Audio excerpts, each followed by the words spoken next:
The silent revolution. Elena's awakening. The company gala. Are you really inviting her? Sophia crossed her arms, looking at Jamie with that smile he knew so well. Don't tell me you've become charitable. Jaime didn't even lift his eyes from his documents. Elena, his assistant, was organizing some files near his desk, pretending not to listen. It is the company's annual party, he replied coldly. All employees are invited. All the important employees, Sophia corrected, raising her voice enough for Elena to hear her. Well, your assistant is not going to understand what we adults are talking about. The other partners laughed under their breath. Elena squeezed the papers she had in her hand, but remained silent. Sophia is right, interrupted Ricardo, one of the main partners. People of our class do not mix with, well, you know. Jaime finally looked up. For a second, his eyes met Elena's. She looked at him without plea, without hope, only with that quiet dignity he had never understood. Elena, he said, with a voice harsher than he intended, you are cordially invited to the party this Saturday. I trust you will know how to behave. The silence became dense. Elena carefully placed the files on the desk, as if they were made of glass. Thank you, sir, she responded, without any expression. I will consider your invitation. A laugh escaped Sophia. Consider? Do you have something better to do on a Saturday night? Elena turned toward her.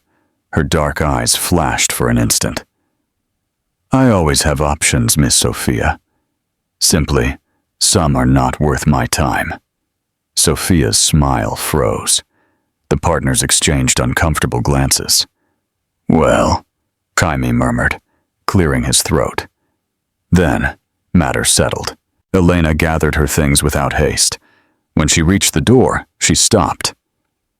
One question, Mr. Jamie. Does this invitation come with any particular intention? Jaime felt his throat go dry. The others awaited his answer.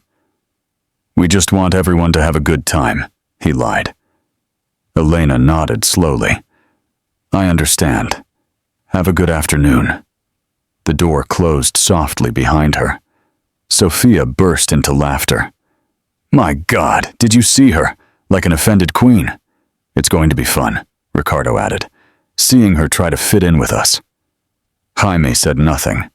He remained staring at the door through which Elena had departed, with a strange sensation in his chest that he could not identify. A chilling invitation. A deliberate humiliation. What kind of strength is needed to face a room full of people who want to see you fail? Share your opinion on Elena's bravery in the comments. Don't forget to like this video and subscribe to see her spectacular entrance. The wisdom of a sister. That night, Elena arrived at her small flat, completely exhausted. Her younger sister, Laura, was studying at the dining table. How was your day? Laura asked, without lifting her eyes from her books. Elena dropped onto the sofa. They invited me to the company party. Laura raised her eyebrows. And is that good or bad? Bad. Very bad. Why? Seeing the mocking glances of the partners. Because they didn't invite me to include me, Laura. They invited me to humiliate me. Her sister left the pencil and approached the sofa. Elena, look at me. Elena opened her eyes. Laura had that serious expression she used when she wanted to give important advice. What do you want to do? Stay at home. Pretend that I am sick. Is that what you really want? Elena sighed. No, I want to go and show them they are wrong about me, but I am afraid of making a fool of myself. Laura sat at her side. Sister, you have been working at that firm for 3 years. You have seen how they behave, how they talk, how they move in their world. Do you really believe you cannot do the same? They were born in that world. You were not. But you are smarter than all of them put together. Laura took her hand. And you have something they will never have. What? True class. Not the one that is bought with money, but the one that is carried in the soul. Elena felt her eyes fill with tears. And if I am wrong? And if I only confirm what they already think of me? Laura squeezed her hand. Then you will be wrong with your head held high. But you, Elena, have always been bigger than that place. It is time they realize it. Elena remained in silence, looking through the window at the city lights. Somewhere, Jaime and Sophia were in their world of luxuries, sure that she would not dare to appear. Perhaps it was time to surprise them, the grand entrance. Saturday night, the ballroom of the most exclusive hotel in the city bubbled with elegant conversations and rehearsed laughs. Jaime adjusted his tie for the 10th time, looking toward the entrance every few minutes. Waiting for someone, Sophia appeared at his side, radiant in a gold dress that had cost more than Elena's monthly salary. I am only making sure everything is in order, he lied, taking a sip of his whiskey. Relax, darling. Your little assistant surely stayed home watching soap operas. Sophia laughed. It was obvious she was not going to come. Ricardo approached with 2 other partners, all with glasses in hand. Are you still waiting for the show? He asked with sarcasm. I bet she doesn't even have a decent dress. Or perhaps she comes with her office uniform. The other partner, added provoking laughs. Jaime forced a smile, but something in his stomach twisted. A part of him hoped Elena would not come, to avoid the humiliation everyone had planned. Another part wanted to see what happened if she dared. Ladies and gentlemen, announced the master of ceremonies, dinner is served. The guests began to move toward the main dining room. Jaime was walking with Sophia when the murmur of conversation ceased suddenly. He turned toward the entrance and felt the air escape his lungs. Elena was at the threshold, completely immobile. She wore a classic red dress, simple but of perfect cut, which enhanced her figure without exaggerations. Her dark hair fell in soft waves over her shoulders. She wore no flashy jewelry, only small earrings that sparkled discreetly. Her eyes scanned the room with calmness, as if she were the owner of the place. The silence lengthened for seconds that seemed eternal. Some guests looked at her with curiosity, others with ill-disguised surprise. Elena began to walk. Her steps were secure, measured.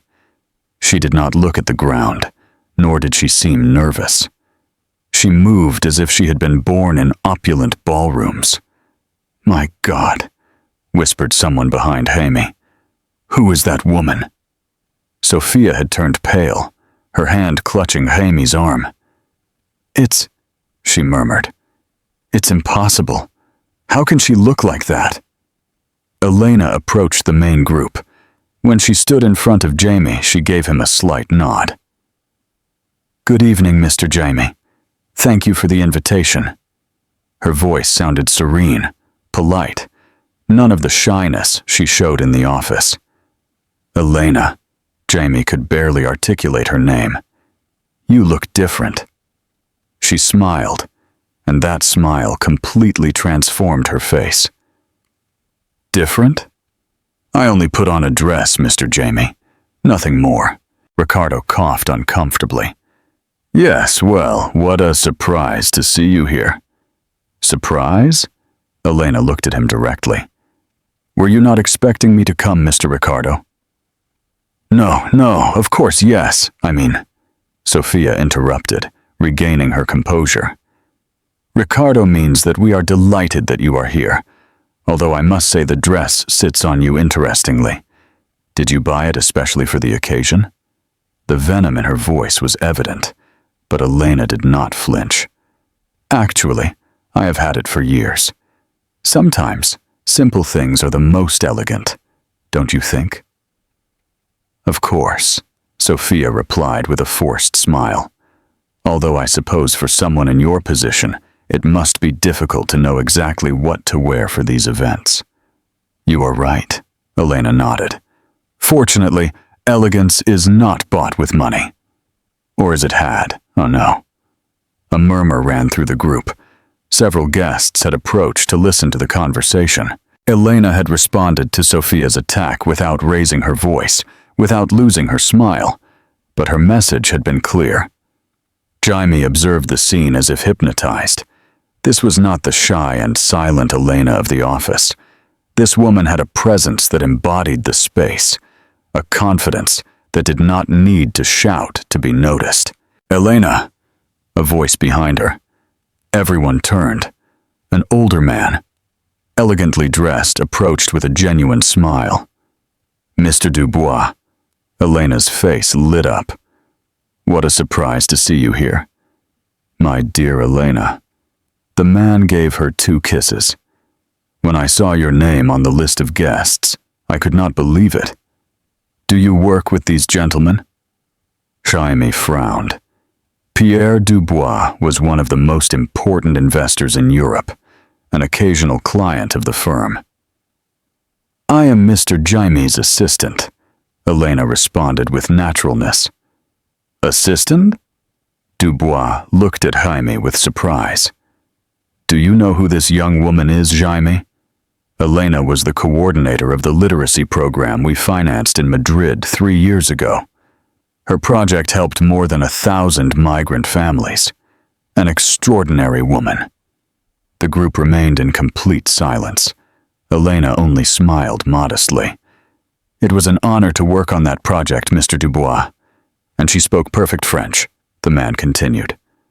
"Elena, you must tell me what you are doing now. Are you still working on social programs?" Sophia seemed to have seen a ghost. Ricardo had stopped smiling. Jaime realized he knew absolutely nothing about the woman who had been his assistant for 3 years. Elena Clark had just changed all the rules of the game, and the night had only just begun. A spectacular outcome. How do you think Elena's past will redefine her present in this gala? Share your predictions in the comments. Don't forget to like this video and subscribe for more incredible twists. A force of nature, the dinner transpired in a tense atmosphere that only Elena seemed not to notice. Sophia had managed to sit strategically near her, ready to attack at the opportune moment. "Elena, dear," Sophia began, deliberately refined, while cutting her salmon. It must be fascinating working with such sophisticated people after coming from such a different environment. Elena chewed calmly before responding. "Do you refer to working with rich people after working with poor people?" she asked her. Direct question made several diners stop their forks halfway. Well, I would not have said it so crudely. Sophia laughed nervously. "And why not?" Elena replied. "Poverty is not a contagious disease, Miss Sophia. And wealth is not a guarantee of sophistication." Ricardo coughed. "Surely you have had to adapt a lot to work in our firm." "On the contrary." Elena smiled. "I have discovered that people are basically the same. No matter how much money they have, everyone wants to be heard. Everyone needs respect. Everyone makes mistakes." "What a picturesque perspective," Sophia murmured. "Although I suppose it is easy to philosophize when others pay the bills." This time, Elena did not respond immediately. She drank a sip of wine and looked at Sophia with genuine curiosity. "Have you ever truly worked for a salary, Miss Sophia?" "Of course I have worked." Sophia straightened up. "I supervise my family's investments. I coordinate charity events. I mean, working for a salary," Elena clarified with softness. "Waking up every morning knowing that if you do not do it, there is no money for the rent." The silence became uncomfortable. Elena continued with a soft voice. "I am not judging you. I only say that each perspective is valid. You see the world from your reality, I from mine." At that moment, a man approached the table. He carried a professional camera hanging from his neck. "Forgive the interruption. I am Marco Granados from World Newspaper. Could I speak a moment with you, Miss Elena?" Everyone turned to look at Elena, surprised. "With me?" Elena seemed genuinely confused. "Are you Elena, the coordinator of the project Books Without Borders in Madrid?" "Elena, perfect. I am writing an article on successful social inclusion programs. Your project came out in my investigation as one of the most effective of the last decade." Sophia squeezed her glass with such strength that her knuckles turned white. "Mr. Granados," she interrupted. "I think you are interrupting a private dinner." "No problem." Elena stood up with grace. "Can we speak right here, if it does not matter to the others?" Granados turned on a recorder. "Tell me about the project in Madrid. How did you achieve that families of 15 different nationalities participated in a libre? Elena relaxed visibly. For the first time that night, she seemed to be completely in her element. The key was understanding that education is not a favor we do for others. It is a right we return to them. Many of those families had professionals, artists, intellectuals, who had lost their qualifications when migrating. "Can you give me a specific example?" Granados asked.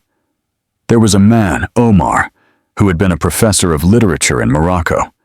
In Madrid, he sold flowers in the metro. When he discovered that he could teach Spanish to other immigrants using Moroccan texts that he himself translated, he recovered not only a dignified job, but his identity." Granados nodded, taking notes rapidly.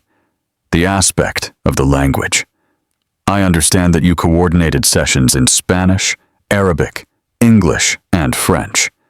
And in Berber when it was necessary," Elena added. "My grandmother always said that each language you learn makes you a different person. I believe it makes you a more complete person." "Impressive. Do you speak all those languages?" Elena blushed a little. "I manage well with the basics. For the in-depth work, I always collaborated with native speakers." Granados turned toward Jaime. "Mr. Jaime, you must be very proud to have an employee of this international caliber." Jaime cleared his throat. All eyes were on him. "Yes, of course. Elena is very valuable for our firm. On what projects do you have her working now?" The question felt like a bomb. Jaime could not say that Elena spent the days archiving papers and serving coffee. "We are evaluating new opportunities to take advantage of her international experience," he lied. Granados smiled. "Excellent. The world needs more initiatives like Miss Elena. Could we take some photos of her?" During the following minutes, Elena posed for several photographs. She looked natural, comfortable. She responded to the questions with intelligence and humility. She spoke of her projects without sounding boastful. When Granados left, the table remained in absolute silence. Elena returned to her seat, as if nothing had happened. "Well," she said, taking her drink, "in what were we?" Sophia looked at her as if she were an alien. Ricardo seemed to have swallowed his tongue. Jaime realized he had spent 3 years working by the side of an extraordinary woman without even trying to know her. And the most disturbing thing of all was that Elena did not seem to notice the commotion she had caused. For her, all this was simply normal. The night had only just begun. But the rules of the game no longer existed. Elena just turned the tortilla for everyone. What do you think Jaime's sudden revelation will mean for Elena and for the firm? Share your thoughts below. Don't forget to like this video and subscribe to our channel. The consequences. On Monday morning, Jaime arrived at the office 30 minutes late and with a headache that threatened to split his skull. He had not slept well since the party.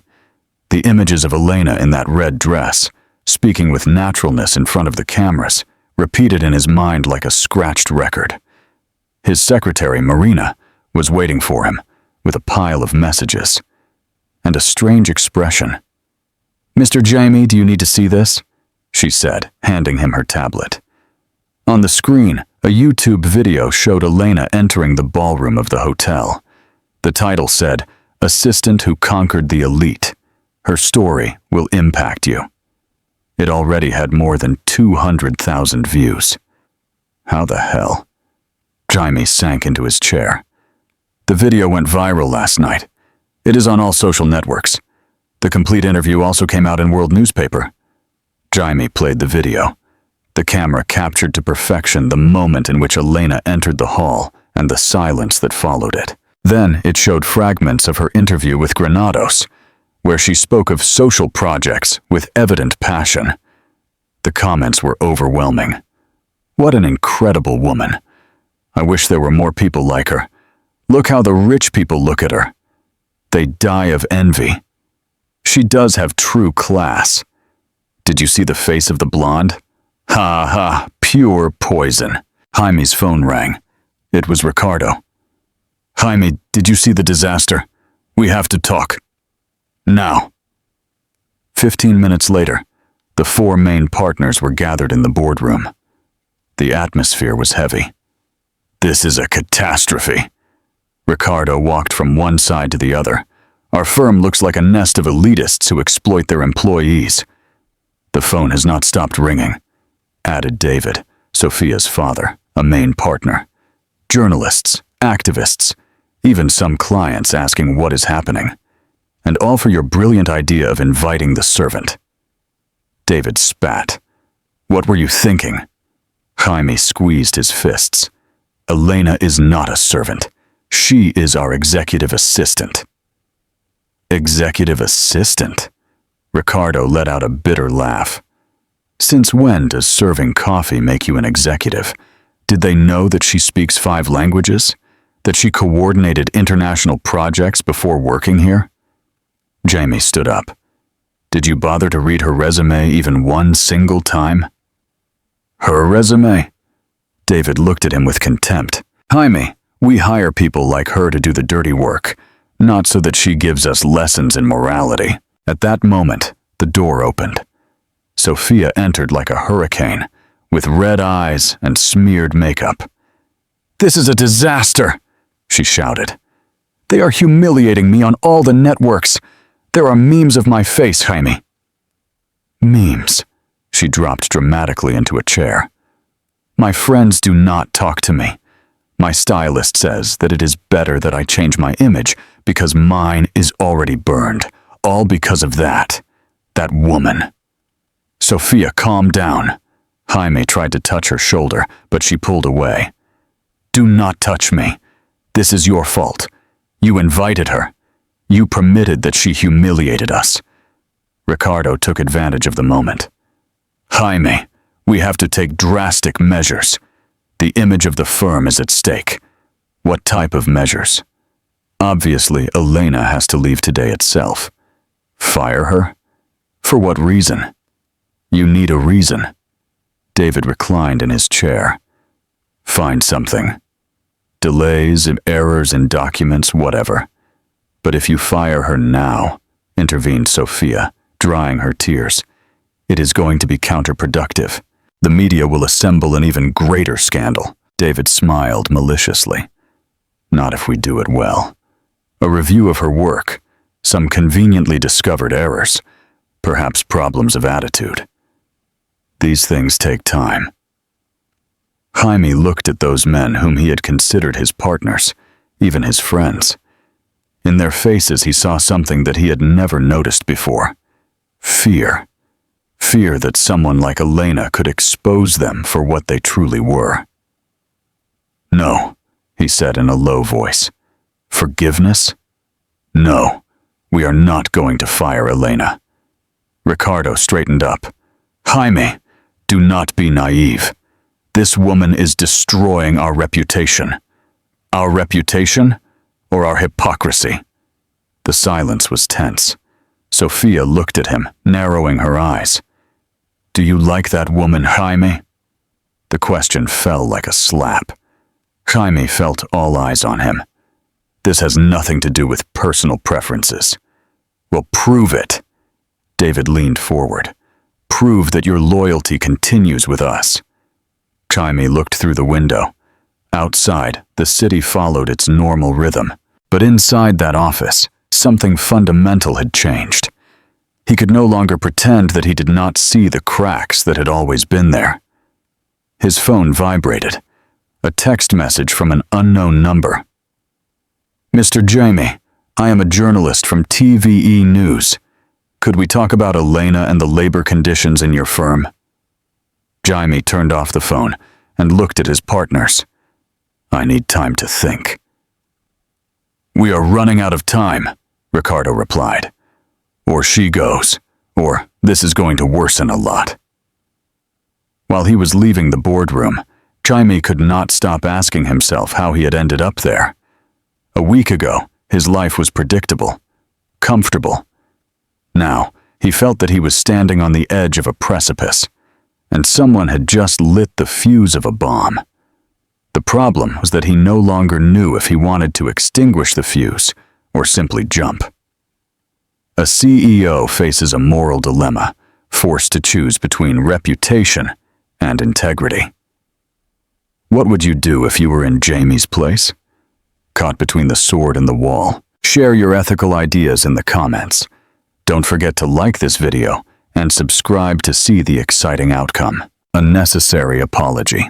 3 days after the disaster in the restaurant, Jaime was sitting in front of his computer at 5 in the morning, writing and erasing the same paragraph for the 10th time. At his side, a cup of cold coffee and several crumpled drafts gave testimony of his internal struggle. Elena had been absent since Monday. Marina had told him that she had requested some personal days, but Jaime suspected that Ricardo or David had something to do with her sudden absence. The rumor in the office was that the partners were preparing a letter of dismissal. The official version would be a restructuring of personnel, but everyone knew the truth.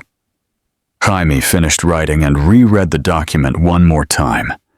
It was a letter directed to the most important newspaper of the city, and he knew that once he sent it, there would be no turning back. At 8 in the morning, when Ricardo arrived at the office with his habitual air of superiority, he found himself with an unpleasant surprise.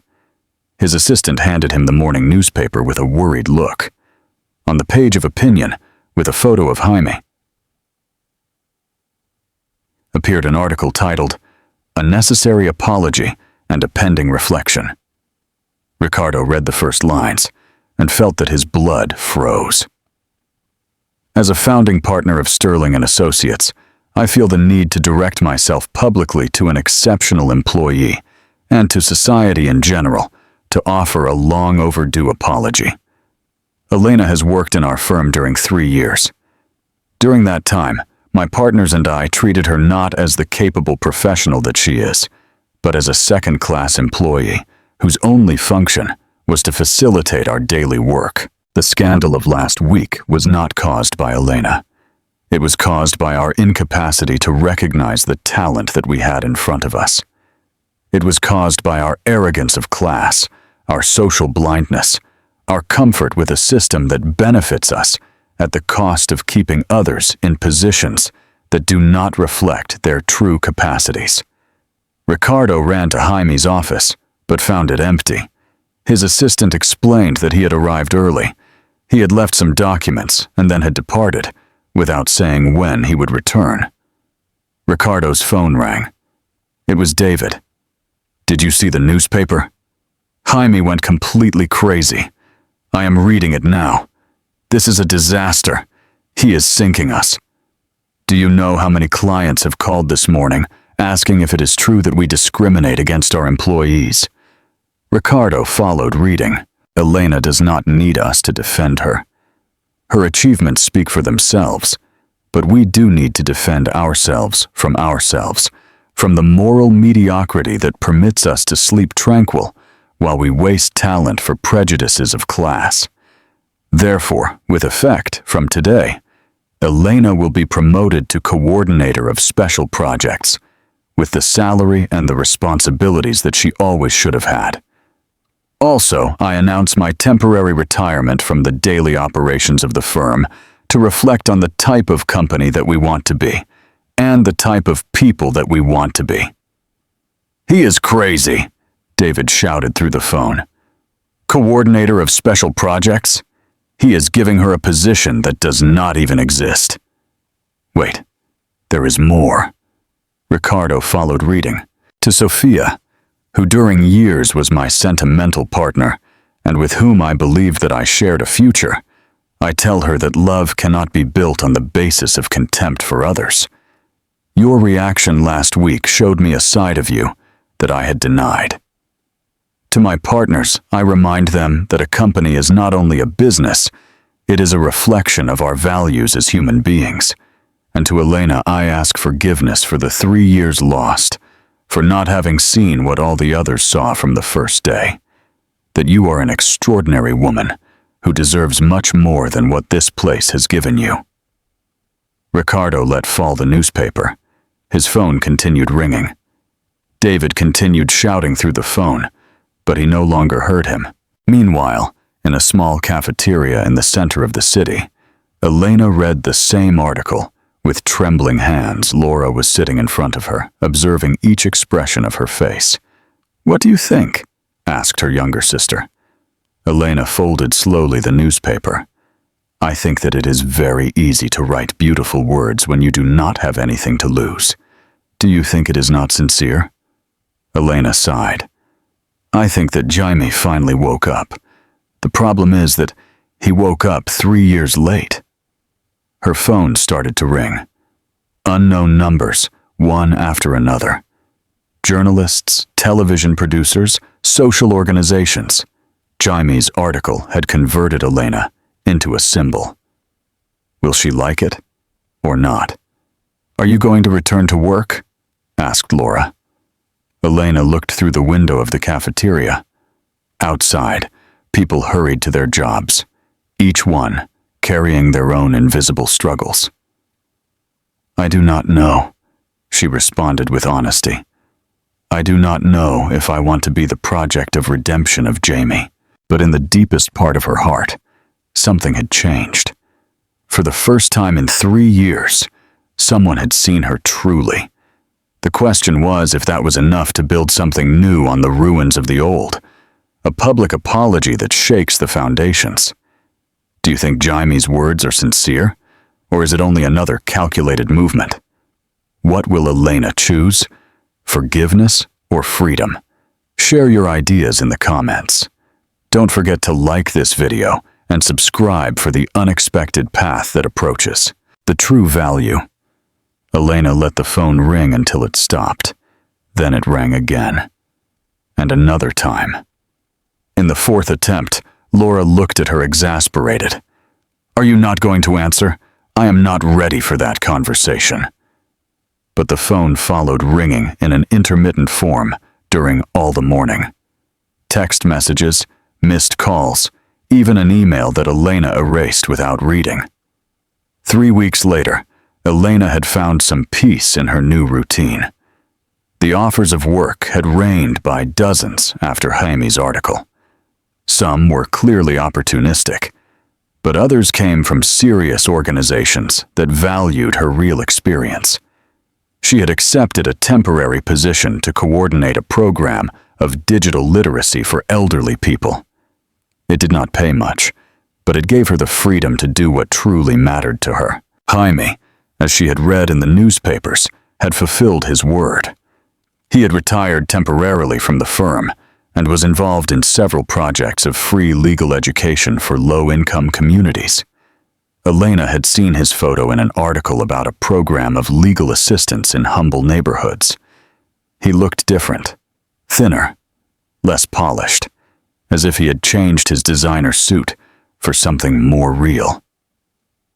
The re-encounter occurred by chance one Saturday afternoon at the book fair of Barcelona, in the historic center of the city.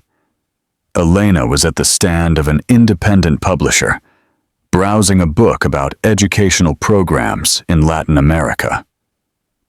When a familiar voice said, "Is that one good?" Elena gave the turn. Jaime was at her side, dressed in jeans and a simple shirt, with a bag full of books. Jaime, Elena. They looked at each other for a moment that seemed eternal. He looked tired, but there was something different in his eyes, a tranquility that she did not remember having seen before. "How are you?" he asked finally. "Well, working on things that I like. I'm glad to hear that." Elena closed the book and put it again in the bookshelf. "I read about your new projects." "Ah, and what do you think?" "That it is easy to be generous when you do not have anything to lose." Jaime's smile vanished. "You are right, but sometimes you need to lose everything to realize what you never had truly." Elena studied him. There was no trace of the arrogant man she had known in the office. This man seemed younger, more human. "Do you want us to take a coffee?" he asked. "There is a cafeteria nearby that I know." They walked in silence through the cobbled streets of the historic center. The fair had filled the zone of families, students, readers of all ages. Elena observed how Jaime greeted with naturalness some street vendors, how he stopped to give coins to a street musician. "Since when do you come through here?" asked Elena. "Since a few weeks, since I started with the program of legal assistance. Many of our beneficiaries live through here." "Our beneficiaries?" Jaime blushed a little. "The beneficiaries of the program. You already know what I refer to." Elena smiled for the first time since they met. "Yes, I know what you refer to." The cafeteria was small, noisy, full of students and local artists. Very different from the elegant places where Elena had seen Jaime before. They sat at a table next to the window. Jaime ordered an Americano. Elena, a chamomile tea. "How are things going in the firm?" asked Elena. "Difficult. Ricardo and David are furious with me. We lost several important clients after the article. Do you regret it?" Jaime considered the question seriously. "Of the damage to the firm, yes. There was innocent people working there who had nothing to do with all this. But of having written the letter, no." "And Sophia?" "Sophia moved to Madrid. Her family has businesses there. I think she needed a change of airs after." Elena did not feel any satisfaction for the fall of Sophia, only a type of sadness for how unnecessary all the conflict had been. "Elena," Jaime leaned forward. "I know I do not have right to ask you anything after." "You are right," she interrupted him. "You do not have right." He reclined in his chair, accepting the blow. "But you can try," added Elena in a low voice. "You can try to be the person that you say that you want to be, without waiting that I, nor anyone, forgive you for who you were before." Jaime looked at her with something that could have been gratitude. "Do you know what is the most difficult of all this?" he said. "Realizing that during 3 years I had one of the most extraordinary people that I have known were right in front of me, and I never bothered to see her truly." Elena took a sip of her tea. "Perhaps you were not ready to see me. Perhaps I neither was ready to be seen. And now?" Elena looked him in the eyes. There was honesty there, but also uncertainty. "Now what? I think we both are learning to be different, and that is enough for today." They remained in silence, drinking their tea, while outside the fair continued with its cheerful bustle. For the first time in years, Elena felt in peace with the questions without answer. Sometimes, she thought, the new beginnings did not arrive with fanfares. Sometimes, simply, they arrived like a quiet afternoon, shared with someone who finally had learned to see her, building a shared future. A powerful inflection point. Do you think Elena should join Jaime after all their history?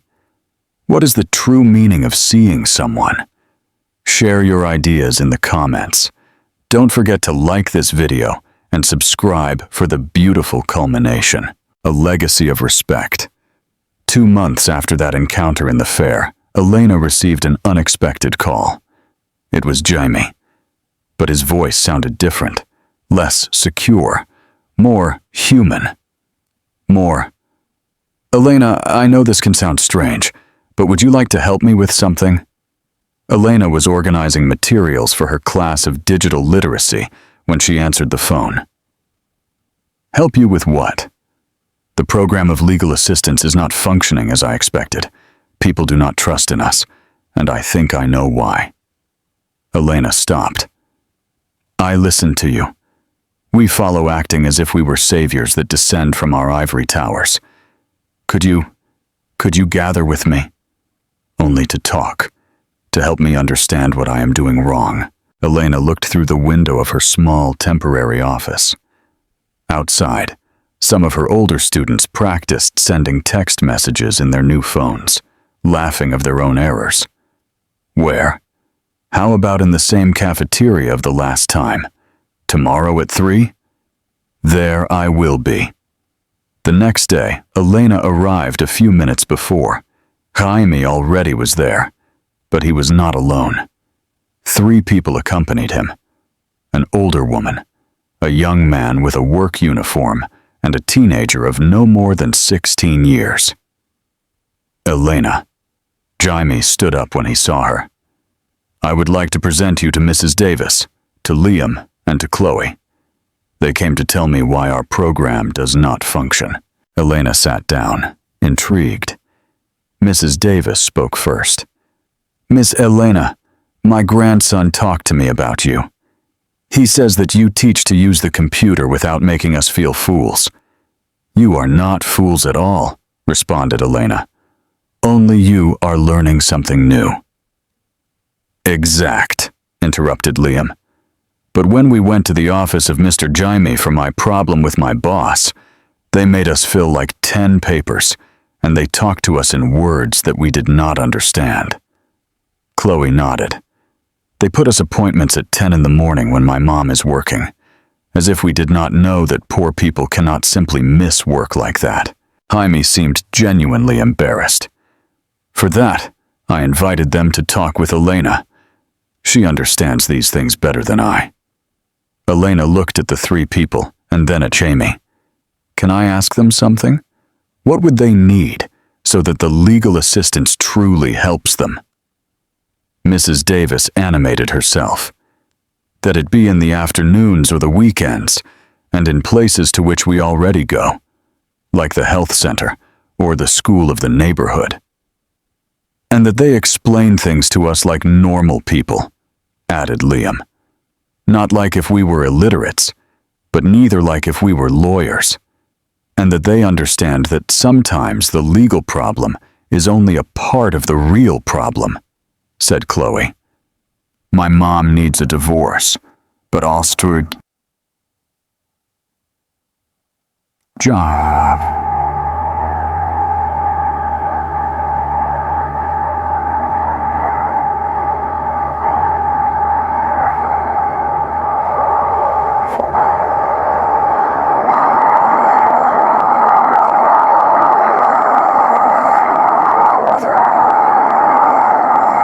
Elena nodded, taking mental notes.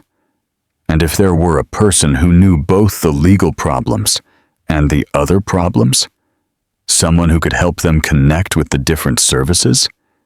To Mrs. Davis, her eyes lit up. That would be perfect. Like a, how do you say, a coordinator? Elena smiled. Exact. A coordinator. She turned toward Jaime, who had been listening in silence. "What do you think? I think I need a coordinator," he responded, without doubting. "Someone who understands the legal side and the human side." Elena felt a tickle in her stomach. It was not the first time that they offered her a job, but this time it felt different.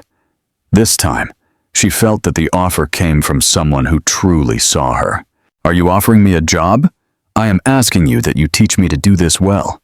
The job is yours if you want it. But more than that, I am asking you that you be my partner." "Partner?"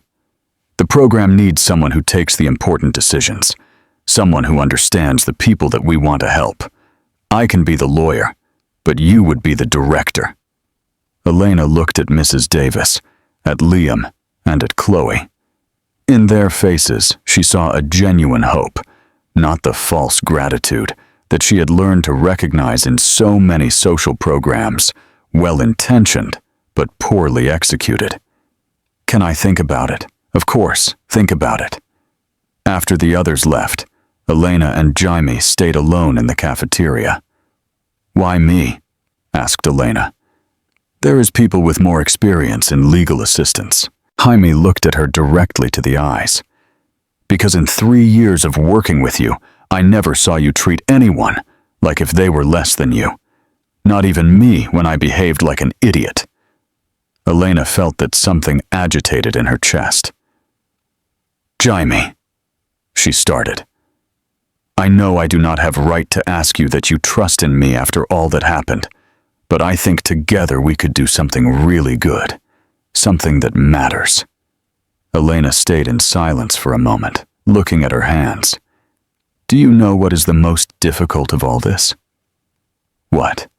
"That for the first time in my life someone is seeing me exactly as I am, without projecting in me what they need me to be, without trying to save me, or of using me to feel better with themselves." Jaime extended the hand across the table, without touching her, only offering it to her. When someone finally sees you truly, you no longer have to prove anything else. Elena looked at his hand, and, after a moment, placed hers on top. "It is well," she said in a low voice. "Let's try it." It was not a final of fairy tales. It was not a declaration of love. It was something much more real, and for that anything, much more valuable. It was an honest beginning, a legacy of respect, a new society forged in honesty and mutual respect. What do you think this legacy of respect will mean for Elena and Jaime? Share your powerful ideas in the comments. Don't forget to like this video and subscribe for the beautiful culmination. A legacy of respect. A year later, Elena arrived at the office early, like always. It no longer was the small, borrowed room where she had started the program, but a space of its own in the ground floor of a building in the historic center. The walls were full of photos, graduation, courses of digital literacy, families reunited after resolving legal problems, children in programs of scholarships. The program had grown beyond what anyone had imagined. It no longer was only legal assistance, but an integral center that offered from computer classes to entrepreneurship workshops. Elena had insisted that everything be free and that the schedules adapt to the real needs of the people. Jaime arrived half-hour later with 2 coffees and a bag of sweet bread from the stand of Mrs. Davis, the woman who sold in the corner and who now had her problems of pension resolved, thanks to the program. "Good morning, Director," he said with a smile, leaving one of the coffees on the desk of Elena. "Good morning, lawyer of the people," she responded, without lifting the view from the archives that she reviewed. It was their morning routine. Jaime brought the coffee. Elena organized the day. They had developed a dynamic of work that functioned to perfection, because none of the two tried to be who they were not. "How are the cases of this week going?" asked Jaime, sitting in the chair in front of the desk of Elena. "Mrs. Davis finally is going to receive her complete pension. Liam achieved that they paid him the extra hours they owed him." "And Chloe?" Elena smiled. "Chloe decided to study law." "In serious? We got her a complete scholarship in the public university. She says that she wants to be like us when she is big." "Jaime, surreal. Like us? Do you remember when we were boss and employee?" Elena looked at him over the papers. "I remember when you believed that you were my boss." "Touché." The door opened and Laura entered, who now worked part-time in the program while she finished her studies of social work. "Elena, The journalist from the magazine already is here. Shall I make her pass?" Elena sighed. Since the program had started to receive national recognition, the media did not leave them in peace. They had rejected most of the interviews, but this one was for a serious educational magazine. The Vision. The journalist was young, enthusiastic. During an hour, they did questions about methods, financing, plans for future. But at the end, as always occurred, they arrived at the personal questions. "You two have an interesting history," she said. "From the conflict in the firm to being partners in this project. How would you describe your relationship now?" Elena and Jaime looked at each other. It was the question that always came out, and that they never knew how to respond. "We are colleagues," said Elena finally. "Friends," added Jaime. "Persons who learn to work together," continued Elena. "And in the personal?" insisted the journalist. "There are rumors that—" "In the personal?" interrupted Jaime with firmness. "We are two people who decided that the work that we do is more important than the rumors that people want to invent about us." After the journalist left, Elena and Jaime organized the papers in silence. "Does it bother you?" asked Jaime. "That they always ask about this?" Elena shrugged her shoulders. "At the beginning, yes, but already I got used to it. People always need to romanticize things to understand them." "And if it were true?" asked Jaime in a low voice. "And if there were something more between us?" Elena stopped writing and looked at him. "Is there?" Jaime considered the question seriously. "There is respect. There is admiration. There is affection. Is that enough to call it love?" "I do not know," responded Elena with honesty. "But I know it is real, and I know it is ours, without mattering how the others call it." Jaime nodded. "I like our life just as it is. To me too." It was true. They saw each other almost every day. They shared meals. They laughed of private jokes. They supported each other in the difficult moments. Jaime had been there when Elena fell sick of flu. Elena had been there when Jaime received the news that his father had died. They did not live together.